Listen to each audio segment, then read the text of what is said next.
Hey, are you thinking about moving to Kansas City, but you just don't know which neighborhood's right for you? Well, look no further, because in this video, we're going to show you the most popular neighborhoods in Kansas City.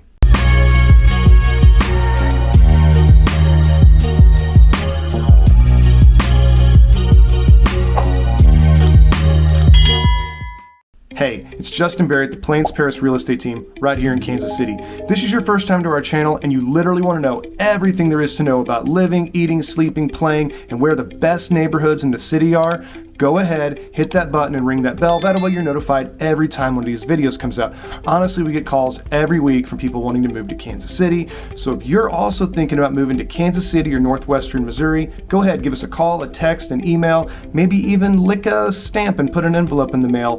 Whatever works for you, just know that we're here and we've got your back. The first thing you have to know about Kansas City is that there's a lot more to Kansas City than Kansas City. So there's all these suburbs that are wrapped around Kansas City proper. You're gonna have Overland Park, Olathe, Lee's Summit, Independence, Blue Springs, Liberty, KC North, North Kansas City, Parkville, Platte City, Smithville, goes all the way around the city, and that's going to make up about 3/4 of the 2.2 million person population. Now it's a big city, so even though we know there's different communities, it's still kind of divided in halves. Most people are going to talk about living north or south of the river. That doesn't make a whole lot of sense when you're looking at the map, because you've got Missouri on the east and you got Kansas on the west. But if you look closely, that Missouri River cuts right through the center of the city, dividing it north and south. Today, we're only going to focus on the most popular areas of the city. We've compiled a list of fancy numbers, data, and it's going to tell us where the highest traffic is, lowest days on market is, and that's going to tell us where the most buyers are wanting to buy. So we're not going to look at most expensive and we're not going to look at most affordable. We are going to look at where the most traffic's occurring in the city right now. Coming in at number 9 is Lee's Summit, Missouri. Definitely not last place though. They got 101,000 people that live in this city. My favorite part is the downtown. It's an old railroad town that they've completely remodeled. There's an old gas station, has a Texaco sign. They've got a cocktail bar, and in the cocktail bar they got this bar inside of there that came from a bar in a hotel in 1906, Illinois. It's super cool. They got jukeboxes and it goes on and on. My wife and I were just down there having cocktails. They have the real fancy, drink mixologists, and it's a blast. That entire strip, there's something to do every night of the week. Even if you don't live in Lee's Summit, you will definitely want to go visit there. Now, one other awesome feature about Lee's Summit, if you kind of want to live in the city but still have that lake life, a lot of people that own lake houses in Lake of the Ozarks choose to live in Lee's Summit because it's only barely over a 2-hour drive to make it all the way to Osage Beach, which is on the far end of the lake where the dam is. So you can make it to Lake of the Ozarks in an hour and a half if you chose not to live at the most populous part of the lake. But it makes it a huge benefit of living on that side of the city. Coming in at number 8 is Parkville, Missouri. Now we're going to call Parkville everything from the river all the way to the airport. It's technically not true because a lot of that's Kansas City, but we're going to call everything from the river to the airport Parkville. Parkville itself is a historic town that sits right on the river, has this old 1886, I believe was the year, built a college, now a university that overlooks it. It's kind of a cool fact. There's half the college is actually underground in caves. So if you went to college there, which I had friends that did, their classroom was literally rock walls because they went to school inside of a cave. Anyways, so the actual town though is super cool. During the day, it's got a lot of the touristy things to do, like coffee shops and crafts and all that stuff. But at night, they've got some bars and nightlife, and there's a cool restaurant that is inside of a train car. And then don't forget that there is a really cool miniature golf thing, but it's up on top of the hill, so you only see it when you're at a certain spot in between two buildings. There's going to be a sign that points up to this miniature golf thing. Now, people that live in Parkville are a lot of executives. It's very common for them to live there.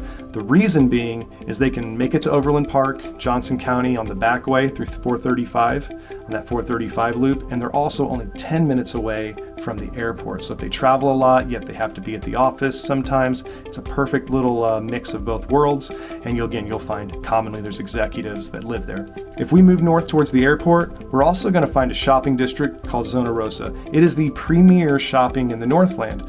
until they build this new shopping center, which I'm going to tell you about in a little bit. Right now, it's the best place to shop in the Northland. They have everything there. They have all the cool outdoor pickleball courts where you can set out and have drinks and watch people play pickleball. Really cool experience, and they have comedy clubs and everything's there.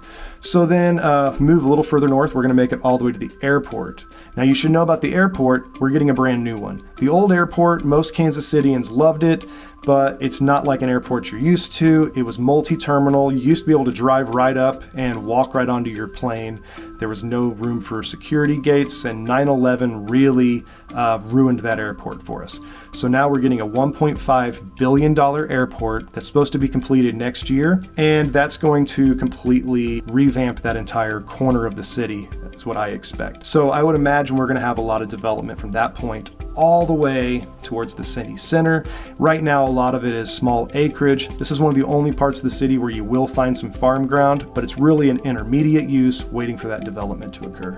Oh, one more thing I forgot to mention. There is another shopping complex coming in, and it's going to be called Metro North Crossing. When I was a kid, we had Metro North Mall, you know, the perfect like 1980s Stranger Things mall concept. We had these balloons that, anyways, it doesn't matter. But the mall got knocked over and they're building a new mall. So this mall is another outdoor mall. It's got hotels and luxury apartments. Some of that's already completed. They're bringing in Whataburger. They have Hawaiian Brothers coming in. If you don't know what that is and you move to Kansas City, you absolutely will know what that is. We got T-Shots, a lot of stuff coming in. So it's more of like an entertainment district and a mall, whereas Zona Rosa is a little more of a mall with a little bit of entertainment. So I'm really excited to see what it does for the area and the real estate values. And honestly, I'm just excited to get down there and have some fun. All right, number 6 is Liberty, Missouri. Liberty is going to be located in the northeast corner of the city. Super popular for people that work downtown because I-35 runs straight to downtown. The city's awesome. They've got this old historic square, and it's one of those actual squares that is shaped in a square and you can drive around it like a square. And in the center, there's a courthouse, but on one of the corners of that square is this old bank. And that bank, if you're a big history geek like me, you'll know this. It's the very first bank to be held up in broad daylight. Jesse James and his gang are the ones that held it up. Yes, Jesse James is from the area. He's from Kearney, which is like the next town north of Liberty. So there's a lot of Jesse James stuff that goes on in the area as well, festivals and so forth. But living in Liberty is going to be great because you've got the old side, a lot of the old houses. If you are into those old charming houses, you can have, Victorian houses, mid-century. And as you move back towards the I-35 area, the houses are going to get newer. If you cross I-35, this is one of those things where it's Liberty, but it's technically Kansas City. Once you cross that road, you're going to find a lot of newer construction homes that are generally 20 years or less in age. Okay, for number 5, we're going to have Overland Park. Overland Park is really mostly developed in the 50s and 60s up into the late 70s. So you're going to find a lot of that age group of houses. Awesome if you're into mid-centuries. There's a bunch of them there. They've got a cool old downtown that's very lively. Not necessarily remodeled. They've just kind of always maintained that strip. It's always been a good part of town. And it's awesome to go down there. There's lots of bars, lots of really big parks, and they're doing a lot of new development around there. So you're going to see a lot of the high-rise luxury apartments, and that's going to definitely keep the foot traffic up in that little downtown area. Oh, I forgot. One other thing, Overland Park has more headquarters than any other place in the entire city. So it's likely that if you live there, you also work there. It's going to reduce your commute time quite a bit. We talk about the other parts of the city. It's common to have a 10 or 20 minute commute. If you live in Overland Park and you work in Overland Park, there could be a good chance that you're only looking at about a 5 to 10 minute commute. All right, number 4 is Lenexa, Kansas.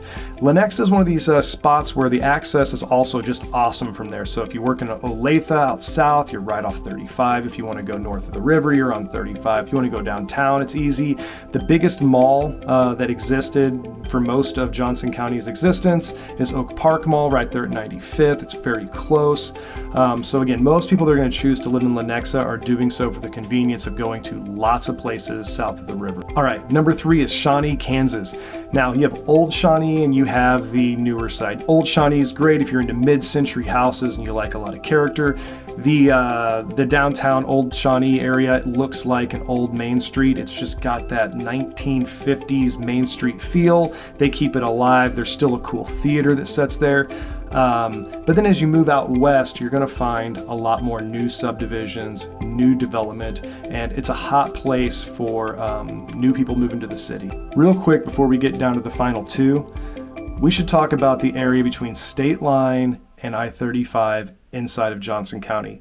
We did not include this as one area because the whole area is broke up into so many different pockets. You've got Prairie Village, Merriam, Roland Park, Mission Hills. I think there's another one I just can't think of off the top of my head.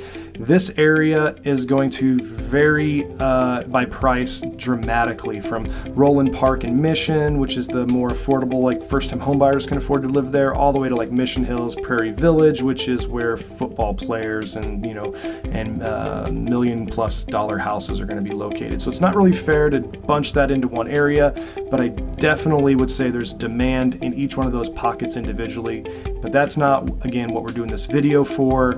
We're looking for the most popular areas of the city. Okay, number 2, Olathe, Kansas. Olathe used to be a lot smaller town 20 years ago, 25 years ago.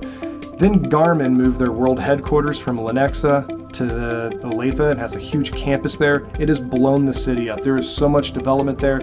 The downtown, you won't even recognize it anymore. It's like a brand new downtown.